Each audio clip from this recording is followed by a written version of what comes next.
గత వైసీపీ ప్రభుత్వ అరాచక పాలనతో గ్రామ స్థాయిల్లో నెలకొన్న భూ సమస్యల శాశ్వత పరిష్కారానికి మీ భూమి మీ హక్కు కార్యక్రమం ఎంతగానో దోహదపడుతుందని ఏలూరు ఎమ్మెల్యే బడేటి చంటి పేర్కొన్నారు. ఏలూరు సమీపంలోని శనివారపేట గ్రామ సచివాలయం వద్ద బుధవారం మీ భూమి మీ హక్కు పేరుతో రెవెన్యూ సదస్సును నిర్వహించారు. ఈ కార్యక్రమంలో ముఖ్య అతిథిగా పాల్గొన్న ఏలూరు ఎమ్మెల్యే బడేటి చంటి ఆ ప్రాంతానికి సంబంధించి భూపరమైన సమస్యలున్న వారి నుండి వినతులు స్వీకరించారు. స్వయంగా ఆయనే ప్రత్యేకంగా సమస్యలను సైతం నమోదు చేసుకున్నారు. సత్వర పరిష్కారానికి సంబంధిత అధికారులకు అక్కడికక్కడే ఆదేశాలు జారీ చేశారు. ఈ సందర్భంగా ఎమ్మెల్యే బడేటి చంటి మాట్లాడుతూ అరాచక వైసీపీ ప్రభుత్వ పాలన కారణంగా గత 5 ఏళ్లలో రెవెన్యూ పరంగా అనేక సమస్యలు తిష్టవేశాయని ఆరోపించారు. అంతేకాకుండా అనేక అవకతవకలు చోటు చేసుకోవడంతో కూటమి ప్రభుత్వాధినేతలు వాటన్నిటిపైన ప్రత్యేక దృష్టి సారించి పరిష్కారాలు అందించే క్రమంలో మీ భూమి మీ హక్కు పేరుతో రెవెన్యూ సదస్సులు నిర్వహించేందుకు చర్యలు తీసుకున్నామని చెప్పారు. ఈ కార్యక్రమం ఏలూరు నియోజకవర్గంలో విలీనమైన 7 గ్రామ పంచాయతీల ప్రజల భూ సమస్యలకు శాశ్వత పరిష్కారాలు అందించేందుకు దోహదపడుతుందని అన్నారు. ప్రభుత్వం అందించే సేవల్ని ప్రజలు కూడా సద్వినియోగం చేసుకోవాలని, తద్వారా ప్రభుత్వ లక్ష్యాలు సత్ఫలితాలను అందించే దిశగా సాగుతాయని ఎమ్మెల్యే చంటి సూచించారు. ఈ సదస్సులో deputy collector M Mukkanti, Eluru urban tahsildar G V Seshagiri, cooption సభ్యులు SMR Pedababu, corporator Gunupudi Srinivasarao, cooption సభ్యులు చోడే వెంకటరత్నం, రెడ్డి నాగరాజు, మాజీ కార్పొరేటర్ గోడవల్లి వాసు, మాజీ ఎంపీపీ అద్దంకి రాంబాబు, టీడీపీ నాయకులు కడియాల విజయలక్ష్మి, లంకా వెంకట రాజశేఖర్, లంకపల్లి మాణిక్యాలరావు తదితరులు పాల్గొన్నారు.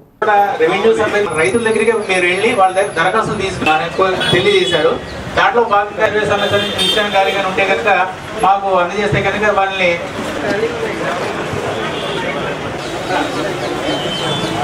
పత్రికా సోదరులకి అందరూ కూడా, ఎందుకంటే నా దగ్గరికి అనేక మంది 22A పండిని అని చెప్పి మా ఆఫీస్కి కూడా రావడం జరిగింది. అలాగే ఈ 5 సంవత్సరాల్లో మరి సమస్యల మీద అప్పుడు వచ్చేవాళ్ళు కాదో ఏంటో తెలియదు, కానీ ఇవాళ ప్రభుత్వం మంది వచ్చిన తర్వాత రోజు సమస్యల మీద అనేక మంది, కొన్ని వేల మంది వస్తానే ఉన్నారు. ఒక్కరోజైనా ఆగుదాం ఆఫీస్ కంటే కుదరని పరిస్థితి అయింది. ఏదేమైనప్పటికీ కూడా ప్రతి సమస్య పరిష్కరించవలసిన బాధ్యత మన మీద ఉంది. ఏదైతే ఇందులో తప్పులు తడాకాగా కానీ అవకతవకలుగా పండియో అవన్నీ సరిచేసే బాధ్యత మేము తీసుకుంటాం. వాళ్ళు ఆల్రెడీ పంచాయతీ వాళ్ళు భూమి అమ్మిన తర్వాత వాళ్ళని ఇప్పుడు 22A పెట్టారు. దానికి కూడా మొత్తం అన్ని కూడా సర్టిఫికెట్లు అన్ని ఇచ్చి కూడా అది కూడా కలెక్టర్ గారికి ఇవ్వడం జరిగింది. అలాగే ప్రతి గ్రామంలో కూడా ఏదో ఒక ఇబ్బంది ఉంటుంది. వీళ్ళు కూడా 7గురికి ఎవరైతే శనివారపేటలో కూడా డబ్బులు రాలేదని, ఈ 7గురికి పడలేదు డబ్బులు అని చెప్తున్నారు. లోగడ ఏదైతే వాళ్ళ కాలనీ నిమిత్తం డబ్బులు కట్టారని చెప్పి దీన్ని కూడా కూలంకషంగా మొన్న ఎవిడెన్స్ తీసుకురమ్మని చెప్పాను. వీళ్ళు అవి తీసుకొచ్చిన తర్వాత ఎవరికైతే డబ్బులు పడినాయి అనేది చూపిస్తారో వీళ్ళకి కూడా డబ్బులు వచ్చేటట్టుగా వాళ్ళ దగ్గర ఉన్న ఆధారాల ప్రకారం వాళ్ళకి కూడా న్యాయం చేయడం జరుగుతుంది. సమస్య తెలుసుకోవడానికే ప్రభుత్వం వచ్చిందంటే దాన్ని ఉపయోగించుకోవాల్సిన బాధ్యత ప్రజల మీద కూడా ఉంటుంది. మీరు అక్కడికి ఇక్కడికి తిరగకోకుండా మీకు ఏదైతే గ్రామ సభల ద్వారా ఇక్కడ పెట్టారో దీంట్లో ఆ సమస్యలు పరిష్కరించుకోవడానికి దీన్ని ఉపయోగించుకోవాలని మనస్ఫూర్తిగా కోరుకుంటూ సెలవు తీసుకోవడం జరుగుతుంది. చంద్రబాబు నాయుడు గారు 6 నెలల క్రితం ప్రభుత్వాన్ని చేపట్టి ముఖ్యమంత్రి అవ్వగానే 2వ సంతకం మీ భూమి మీ హక్కు అనే ఫైల్ మీద సైన్ చేసి, మరి గడిచిన 5 సంవత్సరాల్లో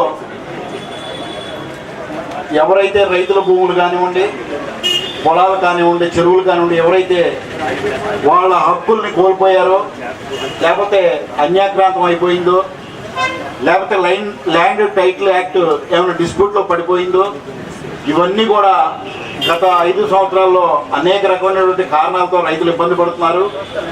ఎవరైతే దానం ఇచ్చారో అది రెవెన్యూ వాళ్ళు మన ఎండోమెంట్ వాళ్ళకి సబ్మిట్ చేసి కేవలం ఈ ఒక్క నెంబర్ మాత్రమే ఎండోమెంట్కి దారాదత్తం చేయడం జరిగింది. మిగిలిన ఈ నెంబర్లో సబ్ డివిజన్ అయినటువంటి ఏ ఒక్క నెంబర్ కూడా ఎవరికి సంబంధం లేదు, ఎన్ని ప్రైవేట్ ఆస్తులు అని చెప్పేసి మరి ఎండోమెంట్ వాళ్ళు, అట్లాగే రెవెన్యూ రికార్డుల వాళ్ళు, రిజిస్ట్రార్ల వాళ్ళు వీళ్ళందరూ కూడా సరి చేసుకోవాల్సిన బాధ్యత ఉన్నది.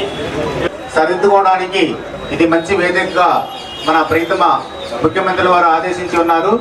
తహసీల్దార్ గారు చెప్పినట్లుగా 22A ఉన్నటువంటి భూముల యొక్క వివరాలు కానీ, అలాగే భూ ఆక్రమణ జరిగినప్పుడు ఎన్నో సంవత్సరాలుగా తిరుగుతూ మా యొక్క సమస్య పరిష్కారానికి కారణం కానీ దరఖాస్తు చేసుకున్నటువంటి వాటి విషయంలో కానీ, అలాగే రీసర్వే జరిగి మిస్టేక్స్ చిన్న తప్పులు జరిగినటువంటి వాటిల్లో కూడా ఈ యొక్క గ్రామ సభలు ఎంతగానో ఉపయోగపడతాయి. ఆ తర్వాత ఇక్కడ మనం 11 ఎకరాలు మనం ల్యాండ్ సంబంధించి పట్టాలు ఇచ్చి ఉన్నాం. వాళ్ళందరూ కూడా హౌసెస్ కట్టుకుని ఉన్నారు. రైతులకు సంబంధించి మెయిన్ కాబట్టి రైతులు ఎవరైనా ఉంటే కనుక వారి సమస్యల్ని మాకు అందజేస్తే కనుక దాన్ని నిర్ణీత కాలంలో పరిష్కారం చేస్తామని తెలియజేస్తున్నాం. అదేవిధంగా మన శాసనసభ్యులు పటేల్ రాధాకృష్ణ గారు ఆధ్వర్యంలో మరి ఇటువంటి సదస్సులో ఎటువంటి కంప్లైంట్లు ఉన్నా కానీ ఏ అన్నా కానీ మీ గ్రామాల్లోనే పరిష్కరించాలని మన శాసనసభ్యులు మన రాధాకృష్ణ గారు చంటి గారు చెప్పడం జరిగింది.